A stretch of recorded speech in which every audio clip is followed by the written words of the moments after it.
मैं आपसे जो साखी साझा करने जा रही हूँ वह कोई कल्पना नहीं है, बल्कि एक ऐसी वास्तविक घटना है जो कुछ समय पहले घटी थी। इस घटना ने उस सभी के दिल को छू लिया जो इसके साक्षी बने, और जिसने भी इसे सुना वह भीतर तक भावुक हो उठे। यह साखी हमें सिखाती है कि सच्चे सतगुरु की दया और धैर्य की सीमा नहीं होती, और यह कि भजन सिमरन और विश्वास ही जीवन के हर दुख का असली समाधान है। उस दिन की बात है जब बाबा जी महाराज अपनी गाड़ी में बैठकर पास के एक सत्संग घर में दर्शन देने जा रहे थे। वातावरण बड़ा ही शांत और पवित्र था। रास्ते के दोनों ओर संगत हाथ जोड़कर खड़ी थी। हर कोई एक झलक पाने को आतुर था। जब बाबा जी सत्संग घर पहुंचे तो वहां का दृश्य अलौकिक था। संगत के चेहरे पर प्रेम की आभा, बच्चों की आंखों में श्रद्धा और वातावरण में राधा स्वामी का मधुर नाद गूंज रहा था।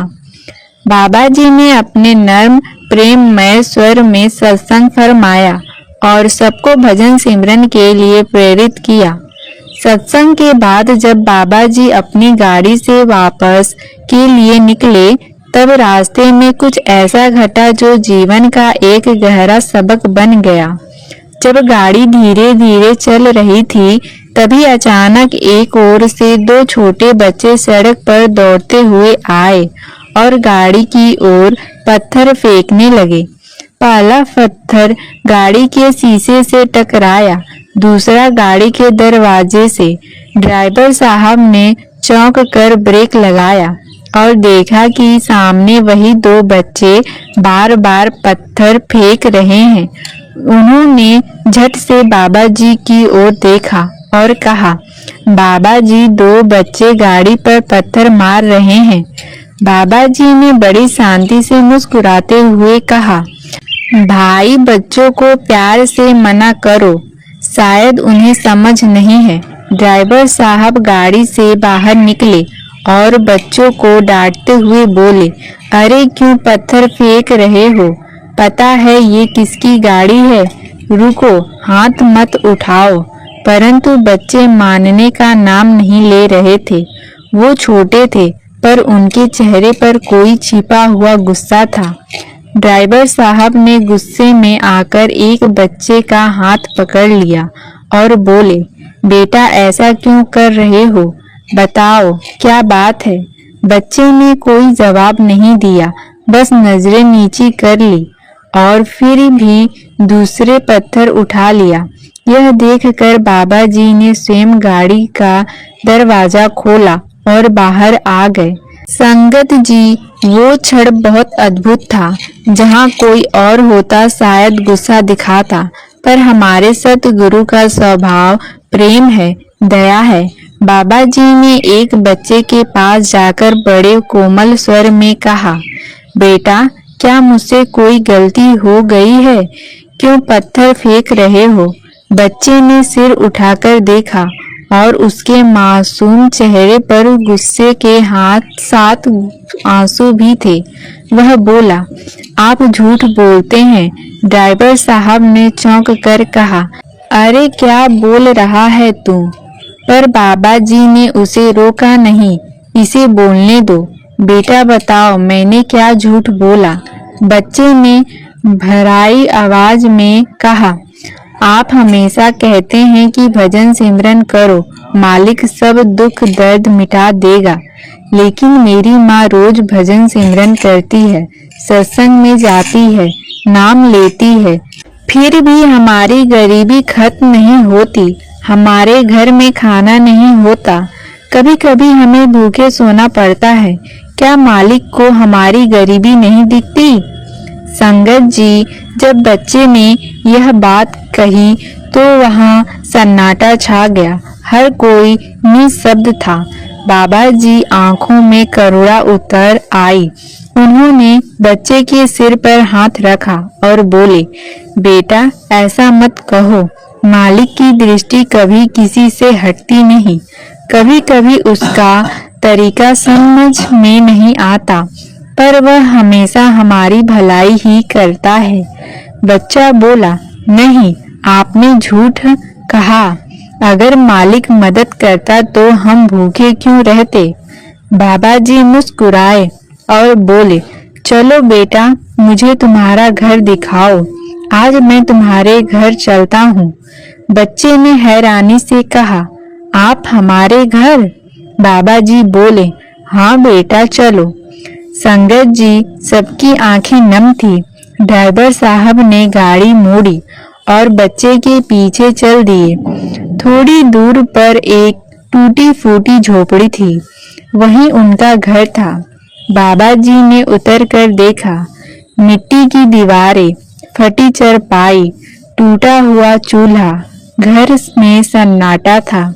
जब बच्चे की माँ ने देखा कि बाबा जी स्वयं घर में आए हैं तो वह घबरा गई। वह भाग कर आई, हाथ जोड़कर बोली, बाबा जी, आप हमारे घर? उसके चेहरे पर लज्जा थी, पर आंखों में श्रद्धा भी थी। वह अंदर भागी और एक टूटी हुई चारपाई बाहर रखी। बाबा जी, इस पर बैठ जाइए। फिर घुटनों के बल बैठ गई और हाथ जोड़कर बोली, बाबा जी, आप जैसे महान संत मेरे घर आए, यह मेरी किस्मत का सौभाग्य है। जब आपकी मौज है। यह कहते हुए उसकी आंखों से आंसू बहने लगे। बाबा जी ने कोमल स्वर में पूछा, बेटा, तुम रो क्यों रही हो? वह बोली, बाबा जी, कोई दुख नहीं है, सब आपकी मेहर है, आपका दिया सब कुछ है। इतना सुनते ही उसका बेटा बोल पड़ा, माँ, झूठ मत बोलो, हमारे पास कुछ नहीं है, हम भूखे सोते हैं, कभी कभी सिर्फ पानी पीकर रह जाते हैं, आप क्यों छुपा रही हो? संगत जी, वह दृश्य हर किसी के दिल को पिघला गया।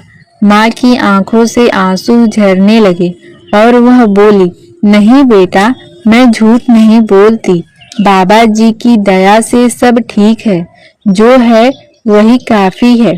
बाबा जी ने बहुत प्यार से कहा, बेटा, देखो तुम्हारी माँ कितनी बड़ी है, वो तंगी में भी शुक्र करती है।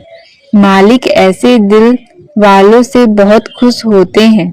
फिर बाबा जी ने पास खड़े अपने एक सेवादार को बुलाया और कहा, भाई, यह हमारी बहन बहुत मेहनती है, देखो इसे कोई काम दिला दो ताकि इसके घर का गुजारा ठीक से हो जाए।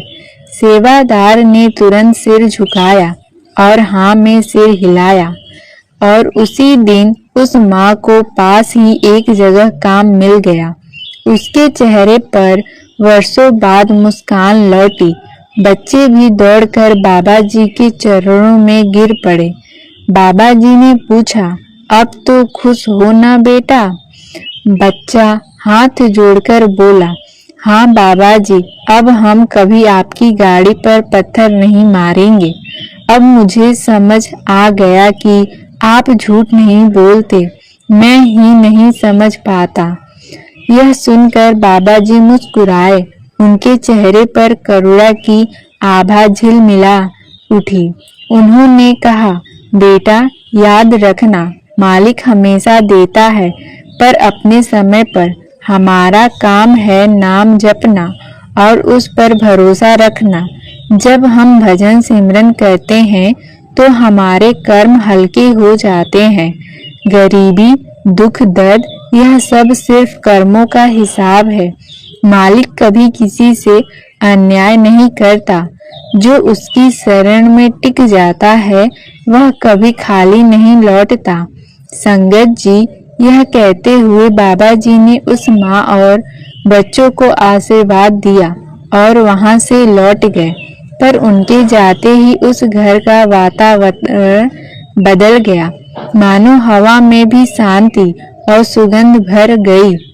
बच्चों की आंखों से आंसू बह रहे थे, पर अब वे आंसू दर्द के नहीं, श्रद्धा के थे। कुछ दिनों में वह माँ का जीवन बदल गया। काम ठीक चलने लगा, घर में खुशहाली लौट आई और उस दिन से वह बच्चे रोज शाम को भजन सिमरन करने लगे। बाबा जी का वह एक क्षणिक आना उनके पूरे जीवन का मार्ग बदल गया। साथ संगत जी, इस साखी का सार यही है, भजन सिमरन सिर्फ शब्द नहीं, यह एक शक्ति है। यह वह शक्ति है जो हमारे कर्मों के अंधेरे को प्रकाश में बदल देती है, पर उसके लिए हमें सच्चे मन से, धैर्य से, विश्वास के साथ जुड़ना पड़ता है। बाबा जी हमेशा फरमाते हैं, कर्मों का कानून अटल है, जो बोया है वही काटना पड़ेगा, पर भजन सिमरन से वह काटने की पीड़ा कम हो जाती है। नाम ही वह औषधि है जो हर घाव को भर देती है। इसलिए जब जीवन में कठिनाई आए, जब मन दुखी हो, तो यह याद रखना कि सतगुरु कहीं दूर नहीं, हमारे साथ हैं। वे हर आंसू, हर पुकार सुनते हैं। हो सकता है हमें उनका जवाब देर से मिले, पर आता जरूर है। इसलिए कभी भी मालिक की शरण मत छोड़ो, भजन सिमरन करते रहो, कर्मों का हिसाब चुकाओ,